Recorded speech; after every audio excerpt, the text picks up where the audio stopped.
নমস্কার, সকলকে স্বাগত। শুভ সকাল। আজকে যদিও আমাদের এটা ন্যাচারাল সময় নয়, আপনারা আহ, তবুও এটাকে অসময় 12th ম্যান বলে ধরে নেবেন না। এটা একটা ভিডিও যেটা প্রয়োজন হয়ে পড়ছিল, যেহেতু আমরা একটা আহ, বলতে পারেন একটা হিন্ট, একটা ছোট্ট মেসেজ প্রায় এক সপ্তাহ বেশি সময় আগে পোস্ট করেছিলাম। এবং সেটার রিলেশন ছিল আজকের ডেটটা নিয়ে।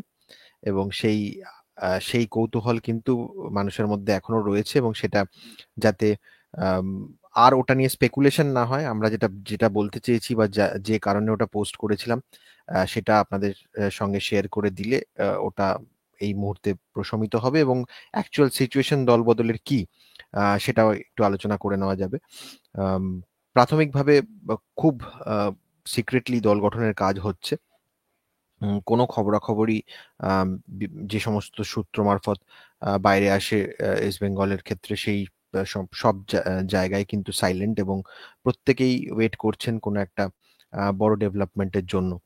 আহ, তো প্রাথমিকভাবে যে বিষয়ে যে যে কারণে আজকের শোটা করা, এই এই পার্টিকুলার ভিডিওটি করা, প্রত্যেকে তো প্রথমে আজকে আম, ঈদ, ঈদের যে ফেস্টিভ্যাল অফ স্যাক্রিফাইস, এবং সেটা কুরবানির উৎসব, যারা এটা পালন করবেন, যে সমস্ত 12th ম্যান এটা পালন করবেন, তাদেরকে সেই সেই শুভকামনা।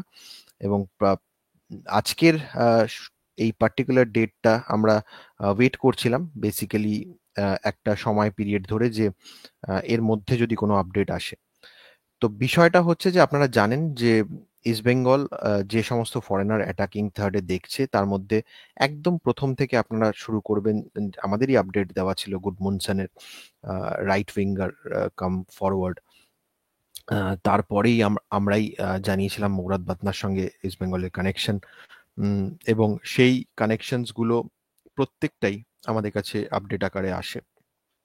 এবং ইস্ট বেঙ্গলের যে রাইট উইং পজিশন থেকে ফরওয়ার্ড খুঁজছে, সেটা কিন্তু আহ, পরপর পরপর যে সমস্ত কানেকশনস গুলো আসছে সেগুলোতে পার্টিনেন্ট হয়ে যায়। এবং সেইখানে দাঁড়িয়ে প্রাথমিকভাবে মৌরাদ বাতনার সঙ্গে যে কানেকশন, সেটা কিন্তু আজকের ডেট পর্যন্ত যে তার সঙ্গে কথাবার্তা চলছে না, এটা আমরা এখনো পর্যন্ত কোনো শোতে জানাইনি।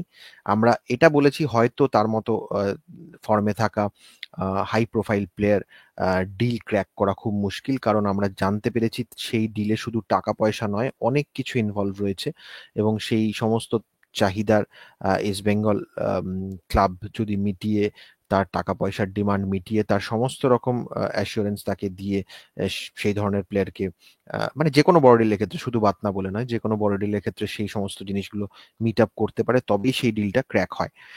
তো সেই জায়গা থেকে আহ, বাতনার যদি কোনো ডেভেলপমেন্ট এই সময়ের মধ্যে আসতো, সেটা তো একটা খুশির ব্যাপার হতোই, এবং আহ, সেই আমাদের হিন্টের কানেকশনের সঙ্গে সেটা যেতই। এবং তার সাথে সাথে আরেকটা খবর আমরা সেই সময় পাই, সেটা প্যালেস্টাইনেরই আরেকটা কানেকশন, এবং সেটা যদিও রাশিদের সেম এজেন্ট নন, কিন্তু সেই প্রোফাইলটিও ইস্ট বেঙ্গলের কাছে সেই সময় ছিল, এবং ইস্ট বেঙ্গল সেটা পারসিউ করছিল।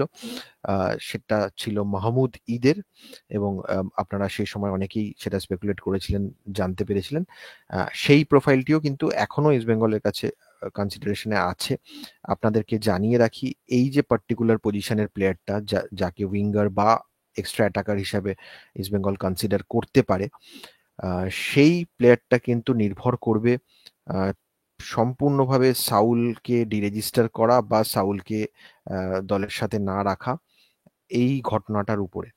তো সেইটা আহ, কিন্তু পরপর পরপর কতগুলো ইনসিডেন্টের উপর নির্ভর করে দাঁড়িয়ে আছে। ইস্ট বেঙ্গল এখনো তাদের ডিফেন্স লাইনে ইন্ডিয়ান সেট কে সেট করার পেছনে কিন্তু বেশ বেশ আহ, কঠিনভাবে এগিয়ে যেতে চাইছে, এবং সেখানে সেই জায়গাগুলোতে যে খরচের ব্যাপারটা রয়েছে, অনেকটা খরচের ব্যাপার সেখানে আসছে।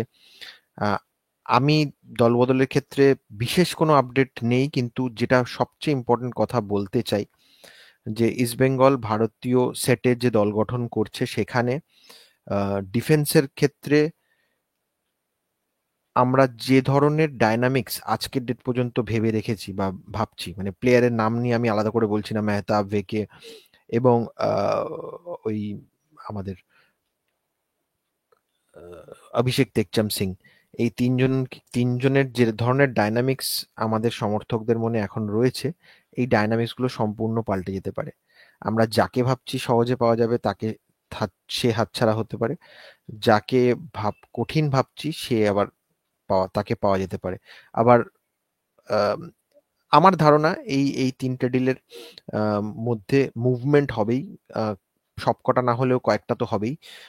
এবং আমরা গতকালও যে আপডেট পেয়েছি তাতে এখানে কিন্তু একটা বড় আহ, ঘটনা ঘটতে পারে, এবং সেই জায়গায় সেটার জন্য একটু সময় লাগবেই এই সমস্ত কঠিন ডিলের ক্ষেত্রে। এই ডিলগুলোর উপর ডিপেন্ড করে কিন্তু ইস্ট বেঙ্গলের অন্যান্য বিদেশির সিলেকশন, সেগুলোর উপরও মানে কতটা জোর দেওয়া হবে, কতটা কোন ফরেনারের পজিশনটা নিয়ে কাজ করা হবে, সেটা কিন্তু ডিসাইডেড হবে। ফরেনার পজিশনের ক্ষেত্রে যেটা মেন দরকার, গোল গেটার, যে ইস্ট বেঙ্গলের গেম চেঞ্জার হবে, মেন গেম চেঞ্জার হবে, গোলটা করতে পারবেন অর্জুনদার সেই তত্ত্ব। আজকেও আমি মেল চেক করছিলাম সকালবেলায়, তো সেখানে একজন আমাদের 12th ম্যান বন্ধু তার একটি ক্রিয়েশন পাঠিয়েছেন অর্জুনদার থটে, একটি ছবি। সে একজন গেম চেঞ্জার ফরওয়ার্ড। সেই ছবিটি আমরা কোনো সময় লাইভ শোতে আপনাদের দেখাবো। আহ, তো আহ, সেই সবারই, আহ,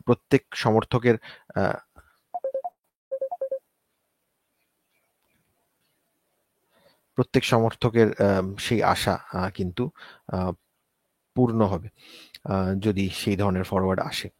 তো এটা এই পর্যন্তই আমাদের আপডেট। আমরা ওয়েট করছি যে কি ধরনের মুভমেন্ট হচ্ছে, সেটা এই সপ্তাহে আমরা হয়তো বুঝতে পারবো, আম, বা সামনের সপ্তাহের মধ্যে, কারণ এই ট্রান্সফার উইন্ডোটা ওপেন হয়ে গেলে তখন কিন্তু মুভমেন্টগুলো পরিষ্কার হবে, এবং 10 তারিখের পরে ইন্ডিয়ান সেটটার কিন্তু খুব তাড়াতাড়ি কাজ হবে, কারণ অলরেডি প্র্যাকটিসের সময় শুরু হয়ে যাবে, কাছাকাছি চলে আসবে। আহ, তো এর এর মধ্যে কিন্তু খুব সেগুলো জানা যাবে। এছাড়া ছোটখাটো যেগুলো আপডেট, লালরেম রুয়াতা, যেগুলো যেগুলো আমরা অলরেডি দিয়েছি, রামসাঙ্গা, এদের সঙ্গে যোগাযোগ এবং কানেকশন সেগুলো তো রয়েছেই, সেগুলোর মুভমেন্টও হবে। কিন্তু ডিফেন্স সেটে কিন্তু ইস্ট বেঙ্গলের মূল টার্গেট যাদের নাম আমি প্রথমে বললাম, সেই সমস্ত ডিলগুলোর ক্ষেত্রে কি হচ্ছে সেটা ইস্ট বেঙ্গল দেখে পরবর্তী স্টেপ বাড়াবে। এবং ফরেনারের ক্ষেত্রে গত সপ্তাহতে বাজেট বেড়েছে, স্ট্রাইকারের পজিশনের যে প্লেয়ারের ক্ষেত্রে, সেখানেও কিন্তু একটা হাই প্রোফাইল ভালো প্লেয়ারকে এক্সপেক্ট করতে পারি আমরা, মানে আমরা সেটা করছি। দেখা যাক ইস্ট বেঙ্গল ম্যানেজমেন্ট সেটা নিয়ে কি করেন। এবং আলটিমেটলি এই ভিডিওটা যে কারণে, যে লাস্ট যে পজিশনটা আরেকজন অ্যাটাকার, যেটা উইং থেকে অ্যাটাক করতে পারবেন এরম ধরনের একটা পজিশনের প্লেয়ার অস্কার অনেকদিন ধরে খুঁজছেন, এবং সেখানে যা যা কানেকশনস, যা যা লিঙ্ক আপ আমরা পেয়েছি সেই ডান দিকের, সেরম ধরনের লিঙ্ক আপ কিন্তু পাওয়া গেছে।